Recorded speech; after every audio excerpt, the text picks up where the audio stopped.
corner of its shield, we see a great northern diver, black-tailed godwit, Slavonian grebe, Timid stint, spotted red shank, Scottish cross... Anytime on New York's 6th Avenue, you'll meet crazies, but not many who'll intone the names of birds like a charm to ward off muggers.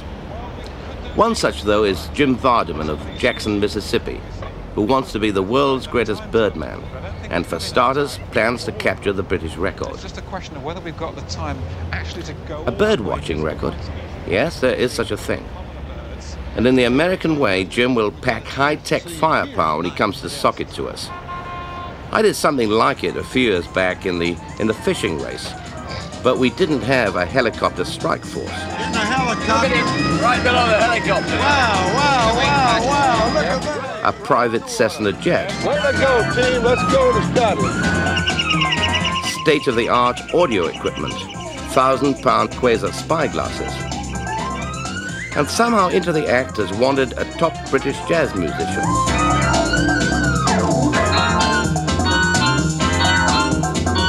And then there's a hairy man of strange talents called Big Jake.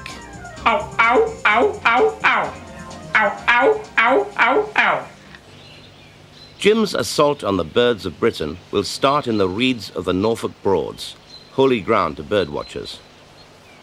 But watching birds, Jim finds dull, even foolish. Checking them off is what counts. And now he has to collect 152 in 24 hours, or he won't be champion birder of Britain. A twitcher is what traditional birdwatchers would call him, and that's not all. As I say, there's two types of birdwatchers. There's the genuine birdwatcher, and there's the gull warrior, which worry everything till it forsakes its nest and leave its territory and everything else. You've heard of this big day venture. Yeah.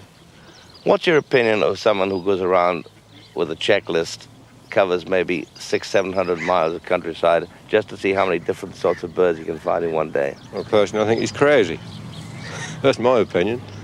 I just, if people feel that way about it, I believe they just ought to sort of re-examine the way they look at the world, because birding, nothing could be more harmless than birds. You just look at them through the binoculars. You don't shoot them. You don't catch them.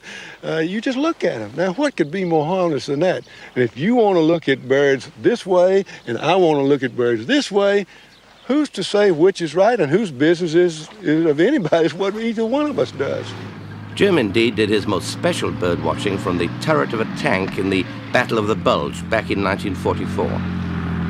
Well, you stay outside, see. We didn't check in a motel at night. We lived in the field. And in tank warfare, you can go down the road and my head stuck out of the tank. And every now and then the head of the column runs into resistance. And after you stop for long enough, you turn off the engine.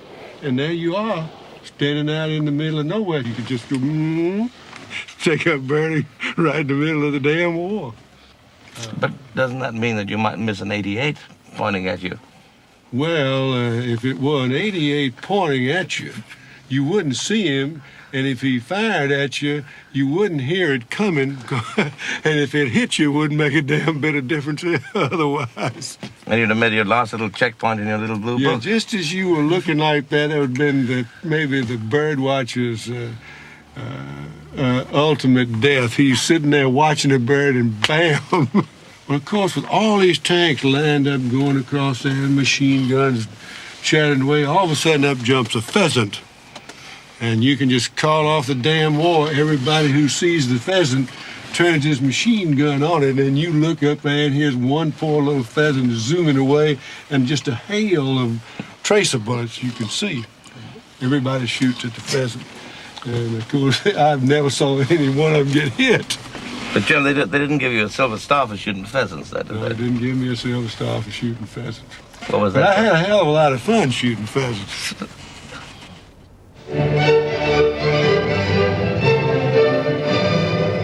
The couple in an uneasy semi-trance, who seem unsure if they're in church or on holiday, are clients of Bryan Bland, professional birder, who's also on Jim's team. Again?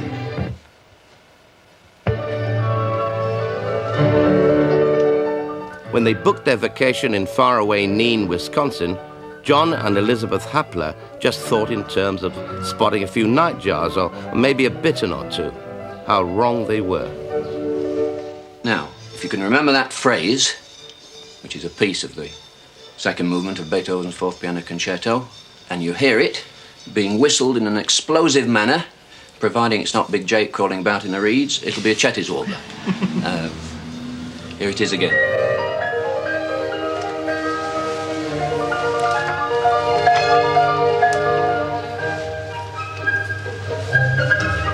That's the one again.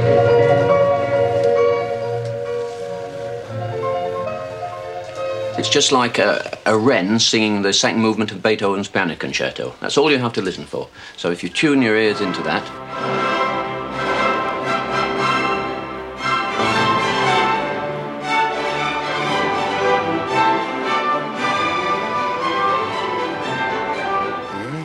I want to show you one of my secret weapons. 2 electronic ears. They're just regular hearing aids, made often by the state, in the States, common in the States at least. And to put them in your ear, you just stick it over there and kind of screw it in, make sure it's in.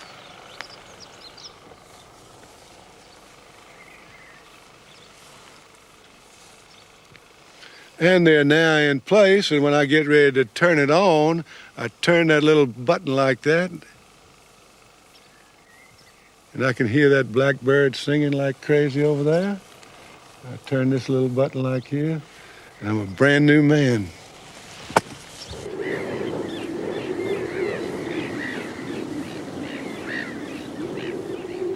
In their watery heaven, meantime, the wildfowl of Norfolk are unaware that to Jim they are merely list fodder. To achieve his aim, to break the existing record of 151 British species observed in a 24-hour period, the bald eagle of Jackson has had to study hard. There are not many Icelandic gulls, for instance, in Mississippi. His immediate task is to figure the difference between the song of the Savi's warbler and the grasshopper warbler. And what presently sounds in fact like an expensive noise in your teletube is merely the grasshopper warbler moving into top gear. And that's the grasshopper warbler. Correct. Excellent, Jim. I don't even have your electronic ears in. Very good. And now you're going to play the Savis? Now here's the Savis.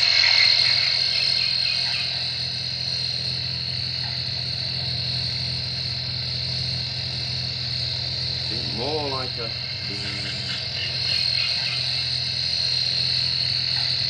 Of course, one big advantage of the ABA rules is that birds heard only can be counted. I've never been much in favour of this myself because I find it much more interesting to see the bird, and usually I locate the bird on call and then find it. But obviously if you're trying to see or hear as many species in a day as possible, once you hear it, move on to the next one. Now this means we can use quite a bit of the hours of darkness in locating 1 or 2 species which we wouldn't have time for during the day. For instance, Savis and grasshopper warblers. As soon as possible. Vardaman's hired men, meantime, look like a pair of urban terrorists plotting a big bang. But it's only next day's route they're planning. Can you get under the railway bridge with the minibus? No, we'll have to park in the official car park and walk or run, as the case may be. Right, yeah. You say run? Only a few hundred yards, Jim. You got to be careful about that running business. I'm not going to run anywhere.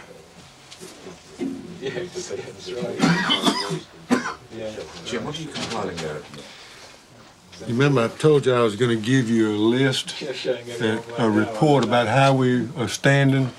Come around here and I'll show you. Well, what I've done here is take this code that we put in last night. All the birds I've listed down this side are the ones we are certain to see. The birds I've listed here, we are certain to see if we see them in Norfolk. And the birds I've listed down here are the ones that have any uncertain status at all. It's the kind of code, clearly, that would be no fun at all to crack without an Enigma machine and an IBM computer. And there are 134 by my count, so we're going to get 134 if we can live till this coming midnight.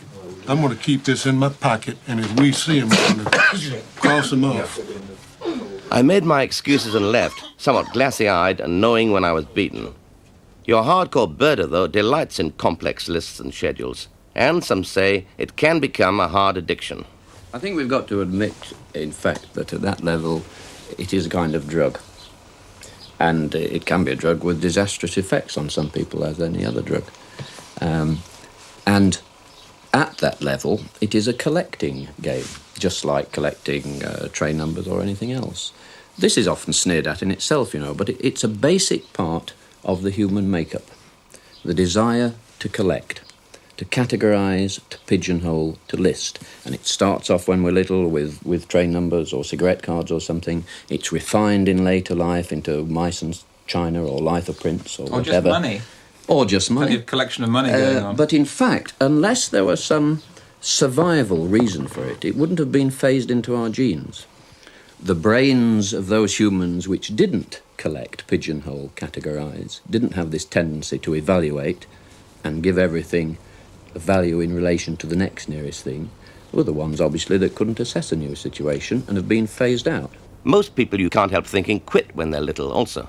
One of the rules is that each one of us has to strive to maintain proper birding ethics at all times. I believe it'd be good to talk about that just a little bit. Well, I think, yes, it's something we all agree with. And in fact, this business of having a bit of fun should never be at the bird's expense. But it's literally at Jim's expense, or at the expense of all those trees he's chopped down in the US from Miami to Portland, Oregon. But now, as the operation gets underway, the crew is as purposeful as the SAS launching a night operation. Well, it is like World War II in that a lot of our movements then it took place at night.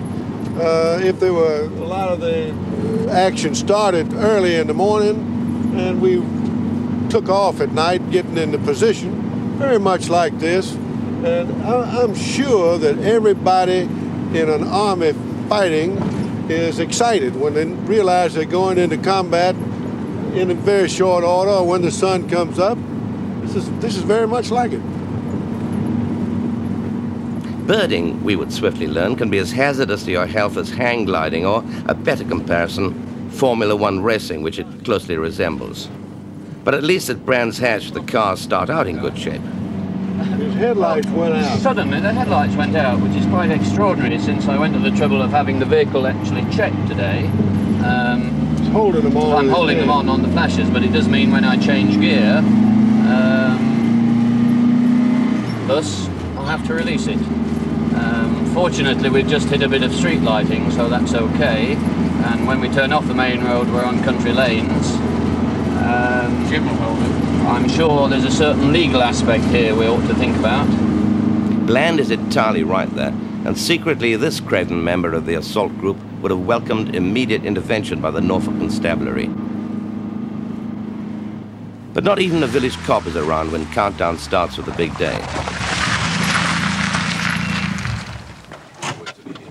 15 seconds. Okay, just about coming up to the big day. 10, 9, 8, 7, 6, 5, 4, 3, 2, 1. Okay, let's go.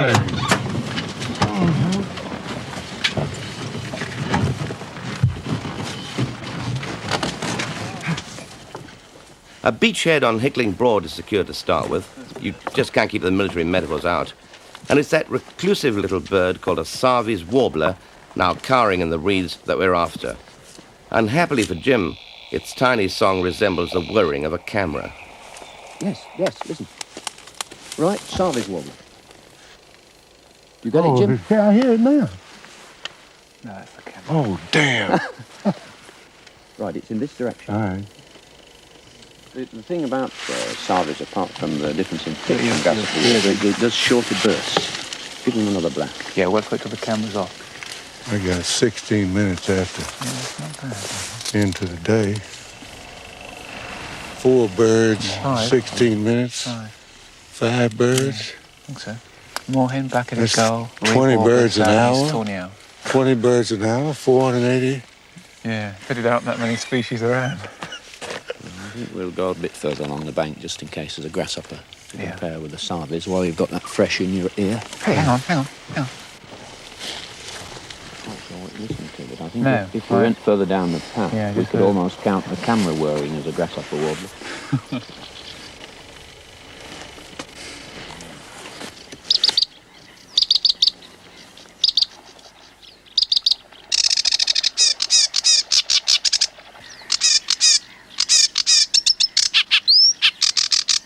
I can't hear that son of a bitch at all. I can't separate him. It's not stopped at all. It's absolutely continuous. Let's try and lure it in. Let's have a torch on here. Excellent. Very satisfied there. We came, of course, primarily for the Sarvies warbler, which we saw or heard almost immediately. The other one that we thought we might get here, and we wanted Jim to compare with the Sarvies, was the grasshopper. And in fact, we did get a grasshopper. We had to wait for about a quarter of an hour before Jim actually heard it, because, as I was explaining earlier, this is the one that British birdwatchers use, to find out whether people are deaf, or use deaf people to find out whether it's a sarvies or a grasshopper. We're a little bit behind on time, but we're way ahead, I'd say, on species. Shot in the ass with luck is actually the way it is. And we enjoyed the beautiful walk and the red moon and the peace of the Broads. Oh, wrong car. And you have to say it bodes ill for the big day that our leader can't remember which van he was travelling in. One of the things that Mark just said was that he's designed a ruthless schedule, and that's the only way to make it in a deal like this. If you don't see it, go. Don't hang around waiting for your luck to improve. One of the things that we've made a little tiny mistake so far is that these birds are new to me, and they're unusual, and they make unusual sounds. So once we hear the bird, we stand and listen to the little devil sing 2 or 3 or 4 or 5 times. We just got to stop that foolishness.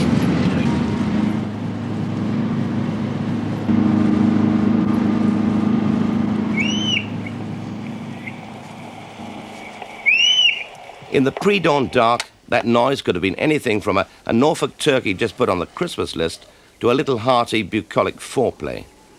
But it's only a tape recorder trying to induce a response from the uncommon stone curlew that is reckoned to be here or hereabouts. There they go. There we go. Got him. Great. That's good. Right, we've got the nightingales. What about night joe? We're going to try... We've got lapwing, too. Did you hear the lapwing? Yeah. Identifying the cry of the stone curlew had been part of Jim's crash course on the birds of Britain. And to this end, he'd worked not as simple folk like you and I might imagine with a tape of the creature itself, but with an imitation by a somewhat outre recording star you are unlikely to hear on Radio 1.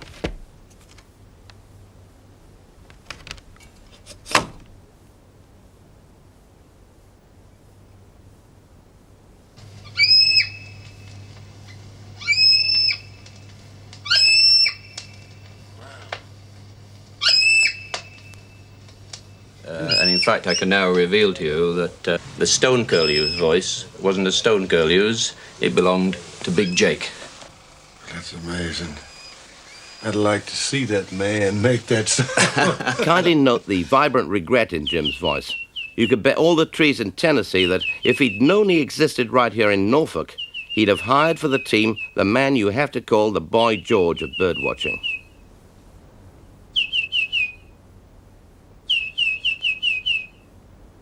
There's quite a few of the birds that are passing through at the moment. There's the sort of true shorebirds, like, for example, grey plover, which have got quite a melodic sort of whistle, quite actually quite aesthetically pleasing, and they sort of go.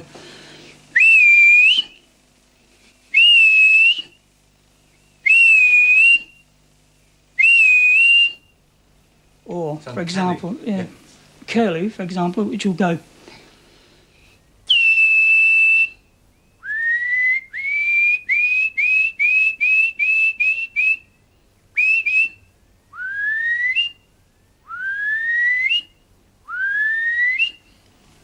They're and for another example, sort of greenshank is a sort of... Oh, sorry, I've done that already. I can hardly see myself on the London Palladium going around on that silly stage, I mean, shut up, Avon. Would it be fair to call you the thinking man's Percy Edwards?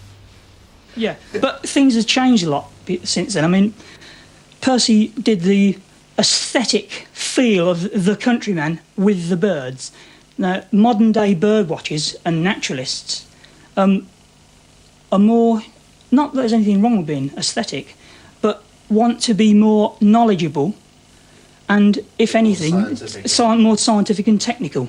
Let's just try that one again. Listen, let me... I'll see if I can get that little growling piece Yeah, a bit sharp. let me play you the track back again. Alan Hayden is one of Britain's leading jazz musicians, and it was in the technical maze of his recording studio he discovered that birds do not actually whistle, something that would have shaken the faith of a generation of music hall bird imitators from Ronnie Renald down. Yeah, the thing was that, having got the recording down on tape and heard it, I realised then, as we both did, Jake as well, that in fact, birds don't whistle. The sound they make is made vocally, with a voice box. It's only people that whistle. We've got lips. Birds haven't got lips. They can't whistle.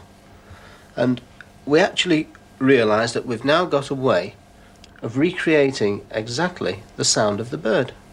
And I can't remember how the idea first came to me or why it came to me, but I suddenly got the idea, one of the main, like a big problem bird was the turnstone, one of the typical grunters and squeakers.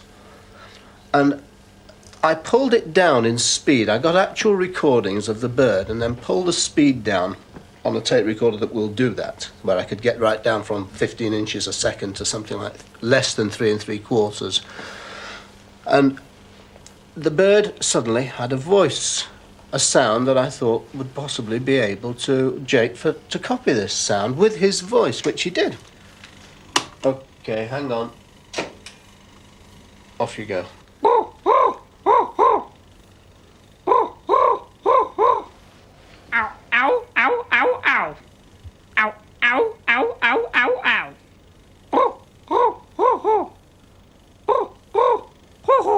Not only sounds good, he looks good when he does this as well. This is Jake's recording now, coming back.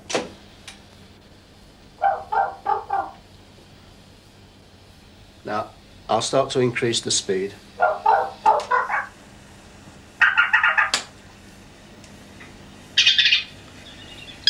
Now you have your turnstone.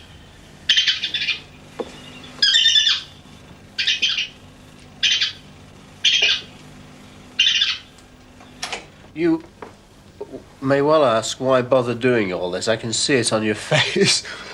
And it's a good question, but there is a reason. The reason for getting involved in this in the first place, the bird recordings that exist, as good as they are very good. I mean, I could have gone out on the marsh with a nice little portable, good quality tape recorder and a very fine gun mic and parabolic riffler.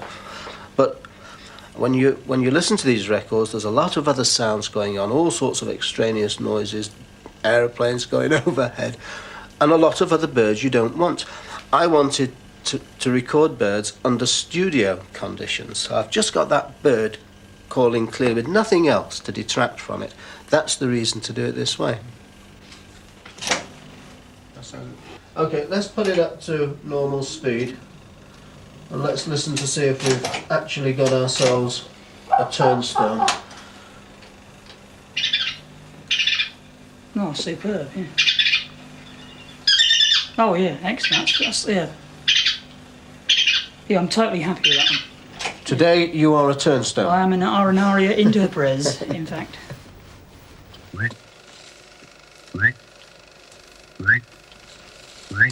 Back in the race, meantime, that sexy whistling in the dark you hear is meant to convey young male unattached nightjar, just flown in from Africa, would like to meet female with similar interests. But sadly, there is no response. Oddly enough, it's another of those sounds which, if it's very distant, sounds like a near camera running.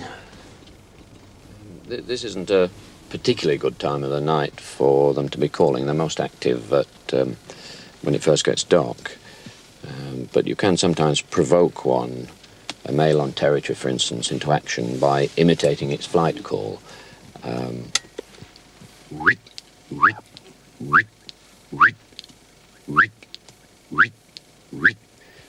It's a cross between a whistle and a buzz. That there isn't one responding suggests they're probably not in yet. It's a fairly early date.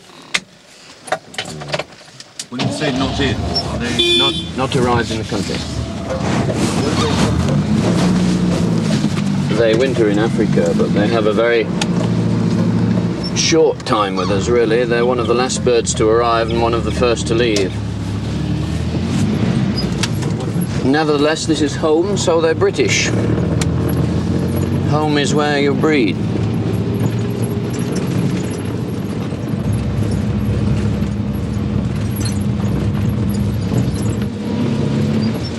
Well, to begin with, I thought we were going to miss out on what should be the essentially lunatic part of this operation. There was this bone-chilling Norfolk night while we advanced through the reeds like an unarmed patrol through the Mekong Delta, and not very much else. The only time I've ever done this before, which was in South Texas, we got aboard a machine called a roller gun, which had klaxons, searchlights, and specialized in terrifying small birds so they stayed absolutely still. This time, though, we had a kind of pussyfoot approach, I thought. That was, though, before we hit the high technology, with the tape recorders raised on high. Warblers were our first objective, and they make a noise like an elfin dentist working away with his drill, and eventually it paid off, and we got a full set of whatever they are, these little brown rascals. Later on, though, when we try to hit a nightjar sounds like a very old football supporter trying to swing his rattle. We didn't do as well. But for a nocturnal expedition, we did not badly at all. Dog trap.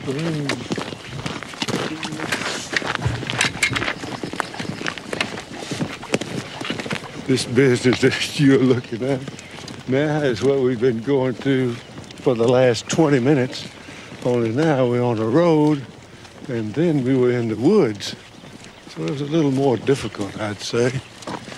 But probably as close to running as we'll come to all day long. I hope. Jim, let's be frank, is not moving as fast as he did at the start. But maybe he's just pacing himself, because it's 5 a.m. now and there are still 19 hours to go, with a scoreboard showing 49 species observed. That's 103 away from the record. We might see a couple more. 50 up, that was. House sparrow, number 50. How very noble. Now here's a message from the AA. If you're planning a motoring holiday in Norfolk during next year's bird-watching season, why not drop the whole idea? Watch out, watch out, watch out. What's happened to birding these days? People thinking about food and wearing trousers.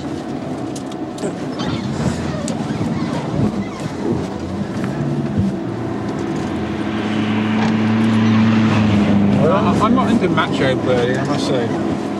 Give me hot bars, good food, lots of good birds, comfort. Don't get frozen in a salt mark in January. We might see this bird fly out of here. We might.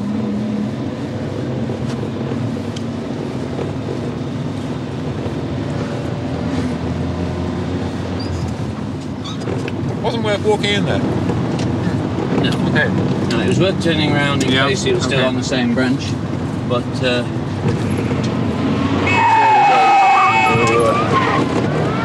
rest any casual time.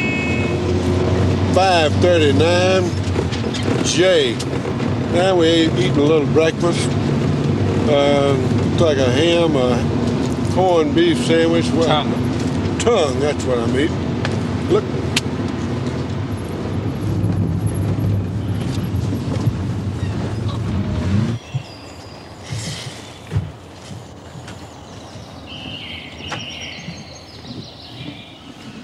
The serious step of leaving the van must indicate a sighting of great rarity. Unhappily, it was a wayward scrap of tongue sandwich. Damn. He went low down, so I can think it's there.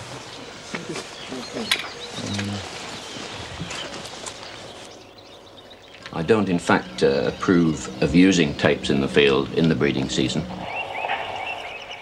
But his ethics are doubtless untarnished for the other 364 days of the year.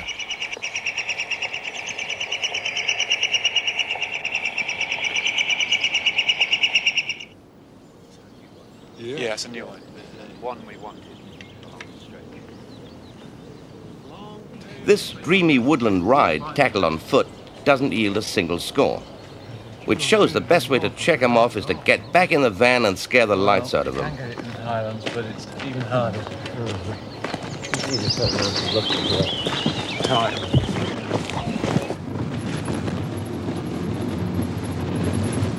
Apologise that this is less than motorway standard surface, but it will save us a mile of walking. That's not bad.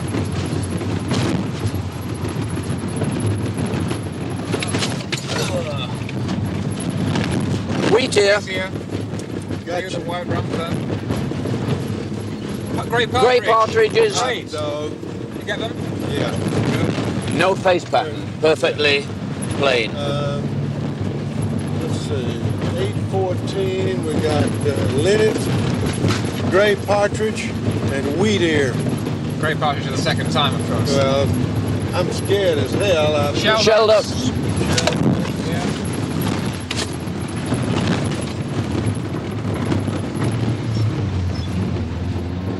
Marsh harrier. Hot damn, there he is.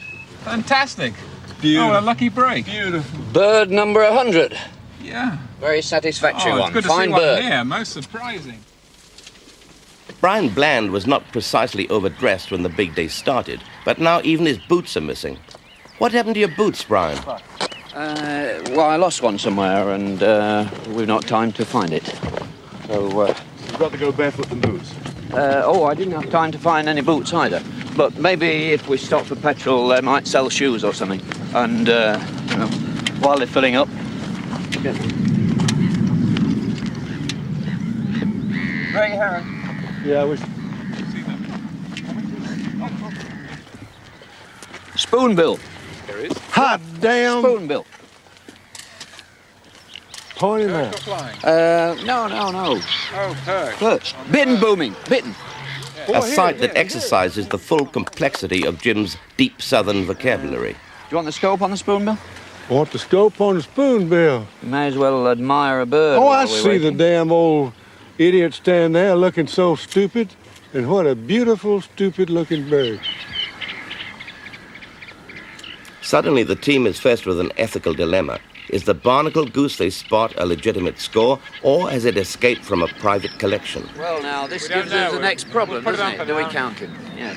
Well, as we were debating yesterday, We'll see if we need it. Problem. it's very difficult. We, on more or less the same date last year, we saw 3 and we didn't count them. Short-eared owl approaching the barnacle goose, going right.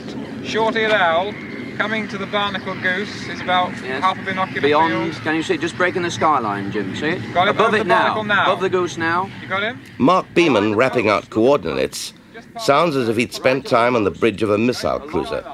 Jim, though, it has to be confessed, is perceptibly less handy. I hadn't had anything to drink for a while, water, and I'm going to have to get some fluid, I'm pretty sure. And I'm tired, man. I ain't dejected, but I is tired. Next comes the RSPB reserve at Clive. Birders come here from all over the world to see species they'd never get at home. The biggest irony of all is he's come from Manchester for his holidays here, and it's no sooner did he get here than the first British record of Marmara's warbler turned up just near Manchester on his local patch. About 8 miles from where I live, so I had to go home to see it. Which my wife didn't really approve of, but still. So his wife is a martyr twice over, not only to other birds, but curiously to the red shirts of Manchester United. Well, I look at birds as my life and football's a religion.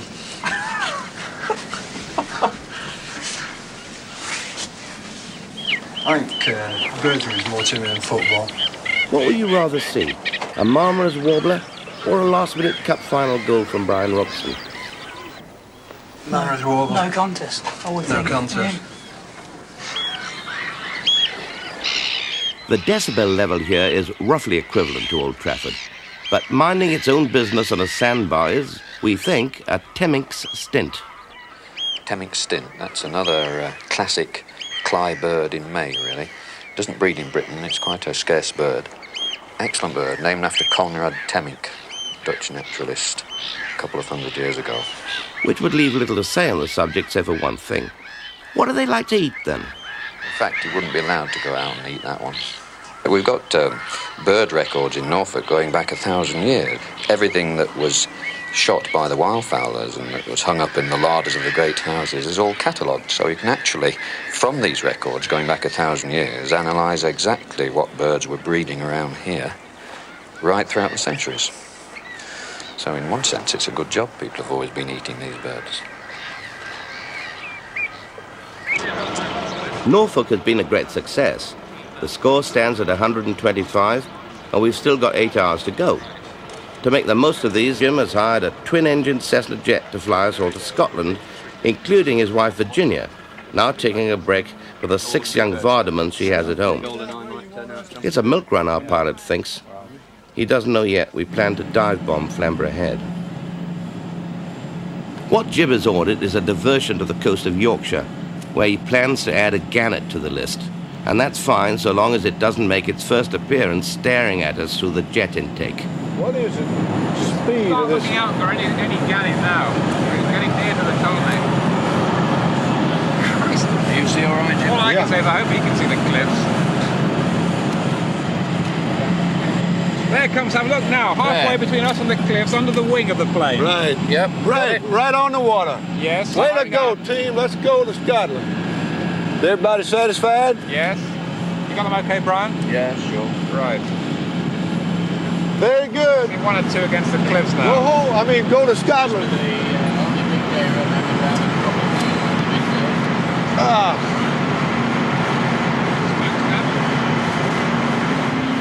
As Jim forked up a gherkin, it seemed a good time to ask, just how lavish can you get in a bird-watching trip? It is a very lavish way. But I looked out the window, saw that haze with the sun where it is, and I thought, there's a possibility I could miss this bird if it's between me and the sun. But fortunately, one of them flew right underneath this airplane, very low over the surface of the water, and it just stuck out like a 160 knots speed, 1,000 feet of elevation, 2,000 feet from the bird. Man, that thing goes by. It's probably the fastest big day observation ever made. Yeah. We land at Inverness only to switch to our next piece of expensive equipment, a Bell Jet Ranger helicopter. So far, you start thinking hazily, the only means of transport Jim has not hired yet is an Intercity 125. But there are still 6 hours to go. Just scan for eagles, golden eagles. Yeah. Good old American bird. Well, the bald eagle's more American, of course. But I have seen golden eagle in America. Yeah.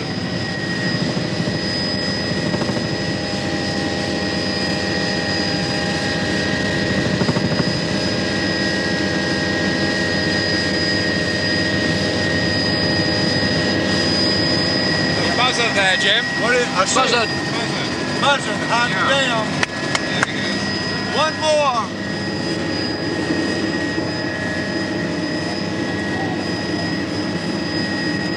In the helicopter. Look at it, right below the helicopter. Wow. Look at there. It's both of them. The moorland natives haven't had such a shaking up since Butcher Cumberland came this way more than 200 years ago.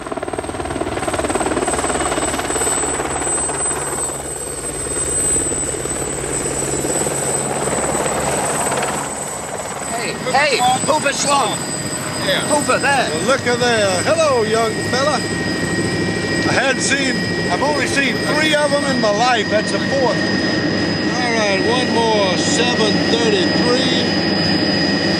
Head up on a whooper swan right here in the same river.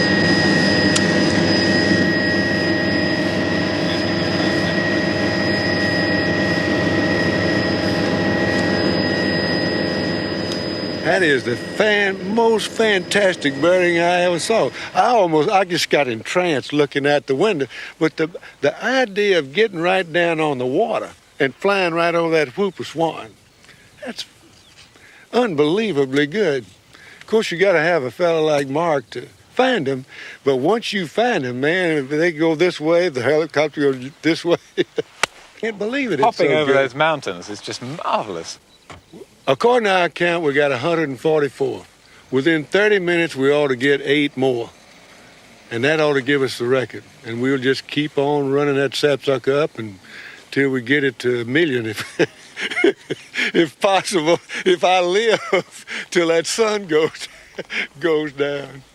But those last 8 look like being tough. The light is fading as we hit the northeast coast of Scotland, and a blustery wind kicks up a lumpy sea that makes bird spotting difficult. Bland, though, stays unworried. Well, Bryan, are you excited? No, not at all. No. We take it in our calm professional stride. Right. Yes. Oh. just a normal day's work. He's not even cold, and all the rest of us about to freeze till we get behind this wall. No, it's actually pleasantly warm. But it was the hardest, least productive 40 minutes of the day so far, with only 2 species added to the score and 6 still needed to set that new record. It's getting dark. For the first time, morale sinks a little. Yeah.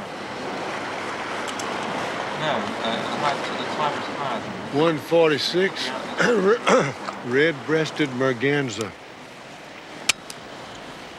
The local RSPB man turns up, Roy Dennis. He could help, he knows every bird in the bay, but the rules forbid it. Well, they should pick up any moment long-tailed duck. There's one just flown by when they were looking through their telescopes, and also some guillemots. So, of course, the guillemot they'll collect later up the coast. But long-tail, they desperately need to get here. How far away is it from them at the moment? Oh, it's a couple 100 yards, I suppose. I feel frustrated. He's also arrived in time to witness the first breakdown on the technical-logical front, as Jim's tape recorder goes on the blink. 146, red-breasted merganser. Birding, I would say. At the same time we got to get it, we also got kittiwake. Quite a few of them hanging around the colony. There were some auks there, but of course we couldn't see them. God damn. Ah. What have I done with my tape recorder? Appear to be recording on a previous phone. No. No, sitting, velvet scoter. Now he has to fall back on a primeval pencil and notebook, artifacts that in Jackson you'd probably only find in the museum. Jim? Yeah? Put your eye on there, it'll eventually blob up. You'll see the white flash. Blacked up with the white flash on the side. Oh, yeah, I see him. He's Yeah. flapping his wings. Good, so you saw the white flash on the... You want to look, Mark? Yeah, we'll do. 149. Well, if we keep scanning a choppy sea, something will pop up. The old shooting gallery. Razorbill. So, in fact, we're on 150. Yeah. Right. We got one to tie, and one more to win. Get the record. And the goddamn things won't fly by here and be convenient. Great pin. Record-breaking bird in the telescope, Arctic tern. Yeah, he's beautiful. Whole group of them on the rocks there. Look at him. 152.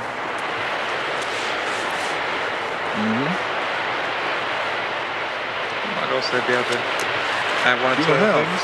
Well, Yes? Well done. That's quite a moment. Your record.